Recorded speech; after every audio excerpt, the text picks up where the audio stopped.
ഞാനൊരു typical ജെമിനൈനാണ്. So may be അതുകൊണ്ടായിരിക്കാം ഒരുപാട് മൂഡ് സ്വിങ്സും ഒരുപാട് പിന്നെ ഇങ്ങനെ ഉള്ള കോൺസ്റ്റന്റ് ആയിട്ടുള്ള തോട്ട്സും ഒക്കെ വരുന്ന ഒരാളാണ്. അത് ചില സമയത്ത് ഉണ്ടാവും, യെസ്. പിന്നെ ചിലപ്പോൾ 2-3 ദിവസം കഴിയുമ്പോൾ അത് ഓക്കെ ആവും. പിന്നെ കുറച്ച് കഴിയുമ്പോൾ പിന്നെ അതേ അങ്ങനെ വരും. അതിനൊരു ഇതുവരെ അതിനൊരു അവസാനം ഉണ്ടായിട്ടില്ല. അതിങ്ങനെ വന്നുകൊണ്ടിരിക്കുന്ന തോട്ട്സുകൾ. നമ്മൾ പുറത്ത് നിന്നിട്ട് പവർഫുൾ ആണ് എന്നൊക്കെ പറയും, വിശേഷിപ്പിക്കും. നമ്മൾ നോക്കി കണ്ടിട്ട് പറയും ആ കൊള്ളാലോ ഭാവന എന്നൊക്കെ പറയും. പക്ഷെ നിങ്ങളുടെ ഉള്ളിൽ നടക്കുന്ന ഒരു ഹോംവർക്ക് എന്ന് പറയുന്നത് നമുക്ക് അറിയാൻ പറ്റില്ല.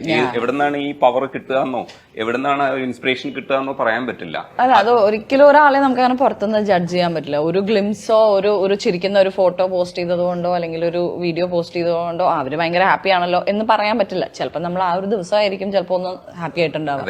ചില ദിവസങ്ങളിൽ നമ്മൾ ഭയങ്കര ഡൗൺ ആയിട്ടുള്ള. സോ എല്ലാ ഹ്യൂമൻ ബീങ്സിനെ പോലെ തന്നെയുള്ള പ്രശ്നങ്ങളും മെന്റൽ പ്രോബ്ലംസും പിന്നെ ഒക്കെ എല്ലാവർക്കും ഉണ്ട്. എനിക്ക് വളരെ ഉണ്ട്.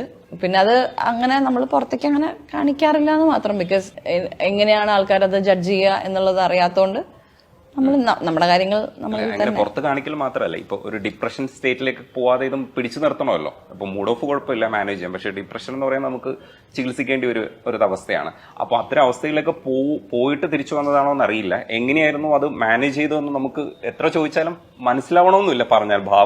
ഭാവനയ്ക്ക് കിട്ടിയിട്ടുള്ള പോയിന്റ്സ് എന്താണെന്ന് എനിക്ക് മനസ്സിലാവുന്നില്ല. എങ്കിലും ചോദിക്കുക, ഇങ്ങനെ കടമ്പ് കടന്നു വരുന്നവരോടൊക്കെ നമ്മൾ ചോദിക്കില്ല. കാരണം നമുക്കൊരു പാഠമാവട്ടെ, ഇല്ലെങ്കിൽ ഇത് നോക്കാൻ നമുക്ക് ഇങ്ങനെയൊക്കെ ചെയ്യുന്നുണ്ടല്ലോ, അപ്പൊ നമുക്ക് ചൂണ്ടിക്കാണിച്ചു കൊടുക്കും. ദേ കണ്ടോ, അയാൾ കണ്ടോ എന്ന് ചോദിക്കില്ല. അപ്പം ഏതൊക്കെ പോയിന്റ്സിലാണ് നമുക്ക് തിരിച്ചു വരാൻ കഴിയും, ഇങ്ങനെയാണ് ഇല്ല ഞാനിങ്ങനെ സ്ട്രോങ് ആവണം എന്ന് തോന്നുന്ന ചില പോയിന്റ്സ് ഉണ്ടാവില്ലേ?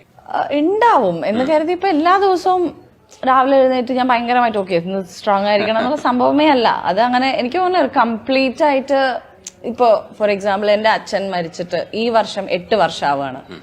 സോ എല്ലാവരും പറയാം ടൈം വിൽ ഹീൽ. പക്ഷെ അതൊക്കെ ഒരു വൂണ്ട് തന്നെയാണ്. അത് ഉള്ളിൽ ഇങ്ങനെ ഉണ്ടാവും. എനിക്കാണ് ഞാൻ മരിക്കുന്നത് വരെയും of course I miss my father. അത് ഉള്ളിൽ ഉണ്ടാവും. നമ്മളൊരു ഒറ്റയടിക്ക് കുറെ കാലം കഴിയുമ്പോൾ ഓക്കെ എന്നുള്ള രീതിയിലല്ല, ഒക്കെ ഉള്ളിലുണ്ടാവും. പക്ഷെ അതിന്റെ ഇന്റൻസിറ്റി കുറഞ്ഞുകൊണ്ടിരിക്കും എന്നുള്ളതാണ്. അല്ലാതെ അത് കംപ്ലീറ്റ് ആയിട്ട് മാറി ഞാൻ ഭയങ്കര അങ്ങനെ ഉണ്ടാവില്ല. എനിക്ക് അങ്ങനെയല്ല, എല്ലാവർക്കും അങ്ങനെ തന്നെയായിരിക്കും എന്നാണ് ഞാൻ വിചാരിക്കുന്നത്. സോ ലൈഫ് എന്ന് പറയുന്നത് ഇങ്ങനെയാണല്ലോ. ഹാപ്പിനെസ് ഉണ്ടാവും, വിഷമം ഉണ്ടാവും, പിന്നെ എല്ലാവരും പറയും ഒരു കയറിയാൽ പിന്നെ ഇറങ്ങും എന്നുള്ള പോലെ തന്നെയാണ് എന്റെയൊക്കെ ഒരു മാനസികാവസ്ഥ. നമ്മൾ ഓക്കെ ആയി ക്ലിയർ ആയി ഇനി എന്റെ ലൈഫിൽ ഫുൾ ഹാപ്പിനെസ് ആണ് എന്നുള്ളൊരു ഫേസിൽ ഒരിക്കലും ഞാനിതുവരെ എത്തിയിട്ടില്ല. അങ്ങനെ എത്തിയ ആരെങ്കിലും ഉണ്ടോ എന്ന് എനിക്കറിയില്ല.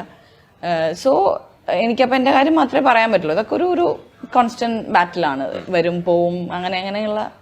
അവസാനം കണ്ടത് ഇന്ത്യക്കൊരു പ്രേമം ഉണ്ടായിരുന്നു സിനിമ കണ്ടു. അതിനകത്ത് റൊമാൻസ്